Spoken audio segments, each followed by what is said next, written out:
Hello, it's Adrienne with Junior Achievement. We're going to talk about the program JA It's My Future. This is activity 4, career mapping. I'm going to show you and share with you the career mapping PowerPoint. Just a quick review on what we've talked about. The first activity was My Brand. Then we had career paths and clusters. High growth careers was last time. And then now we're at career mapping. So with the career mapping, we're talking about our map of how we get to our career and the stages and examples of what we've had. So I'm going to talk about this transferable skills. An example of this would be when I'm in elementary, I learned how to read and write. I use that skill through middle school, high school, and then beyond. So a transferable skill is skills that are used in one career that can be used in another. So to talk about, again, the career mapping, we're going to learn about 3 different people and how they started off when they were smaller, and what experiences they have had and skills they've learned to get to the career they are at today. So the first one, you can't see the picture of the person, so it's not your computer or my computer. So this one is each person, we're going to get clues about how the career map was made, and then we'll get to their career at the end and who they are. So this person is at age 9. He said to his mother that he would someday be in the Olympics and win gold for his country.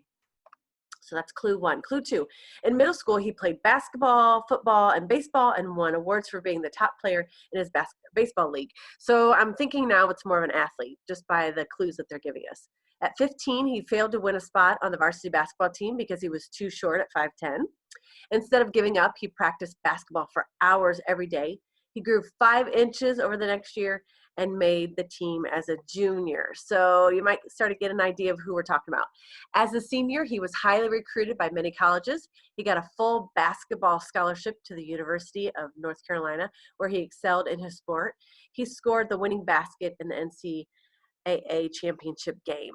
So almost there. Clue number 5, he went on to win his Olympic gold as a member of the Dream Team. He joined the NBA and was a superstar with the Chicago Bulls, leading them to 6 NBA championships within 8 years. He has also become a successful businessman and represents brands such as Nike and Gatorade. Yes, Michael Jordan is our person. He is known as one of the greatest basketball players of all time. Michael Jordan was able to transfer the skills he learned as an athlete, hard work, persistence, and teamwork into a successful business career as his retirement from professional sports. So that was just again an example of his career mapping and how he started off as a young age. Kind of got into high school, didn't make the team, tried really hard, made the team, then advanced on to being in professional sports and having other careers working with Gatorade and Nike. So that was person number 1. Person number 2 we're going to learn about, and again, learn about her career mapping and where she started off at 9 and worked her way up to her career. So she became interested in musical theater and joined Berks Youth Theater Academy, where she performed in musicals such as Annie and Bye Bye Birdie.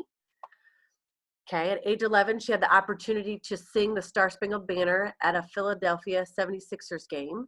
She decided to submit demo CDs to record labels in Nashville, Tennessee, but was disappointed to receive only rejections. So I'm guessing a singer. Okay, I'm guessing she. At age 12, a computer repairman taught her 3 chords on a guitar, and she was hooked. So she would play until her fingers bled. Those 3 chords inspired her to write her first song, Lucky You. Here we go. So her map is starting to evolve here. We can see it. At age 16, she launched her first single, Tim McGraw, followed by her first album named after herself. Within the second month, the album climbed to the number 5 spot on the Billboard 200. Clue number 5. Her second and third albums, Fearless and Speak Now, immediately climbed to the top of the charts, won her a combined 6 Grammy Awards, and earned her numerous accolades, including MTV's Music Video Award, Billboard's Artist of the Year, and Time's 100 Most Influential People. Yes, Taylor Swift. Taylor Swift's skills go beyond singing and performing. She writes her own songs and promotes herself on social media. She also has sponsorships with brands like Diet Coke and CoverGirl. That was person number 2. Person number 3. She grew up surrounded by books and considered herself a classic bookworm, complete with freckles and spectacles. So there we are, clue number 1. Number 2, she dabbled in fantasy writing at a young age. When she was 6, she wrote a book about a rabbit, and at age 11, she wrote a novel about 7 cursed diamonds and the people who own them. So lots of clues there. I'm guessing a writer. She got the idea of her first published novel while traveling on a train from Manchester to King's Cross Station in London, England. Over the next 5 years, she planned out a series of books on scraps of paper. Here we go. She submitted the first 3 chapters of her book to 12 publishing houses and was rejected by all of them. Finally, a small London publisher accepted her manuscript and paid her $4,000. A year later, Scholastic won the rights to publish the novel in the United States for $105,000. Over the course of 10 years, she wrote 7 books about a young wizard and his struggles against evil. Her books have won multiple awards and have become the best-selling book series in history. The 7 books were made into 8 movies and become the second highest grossing movie series of all time. Here we go. J.K. Rowling's life experiences have influenced her writing of the Harry Potter series. Right? She based the character of Hermione Granger on herself when she was 11 years old. Her interests in Greek and Latin are reflected in the names of other characters and magic spells throughout the series.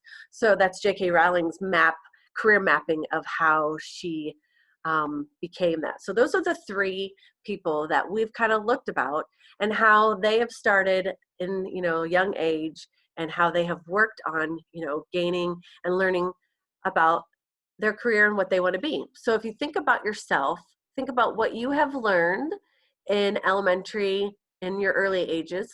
Again, I kind of use the reading and writing. And then think about maybe now in middle school, what you're learning. And then think about how that can then transfer into what you'd want to learn in high school, kind of some different classes you might want to be taking, and then think about where you might want to be going after that. So that's what we talk about, your career mapping and how it starts, and just your experiences and your skills and your learning all will help you get somewhere. I appreciate your time. Thank you.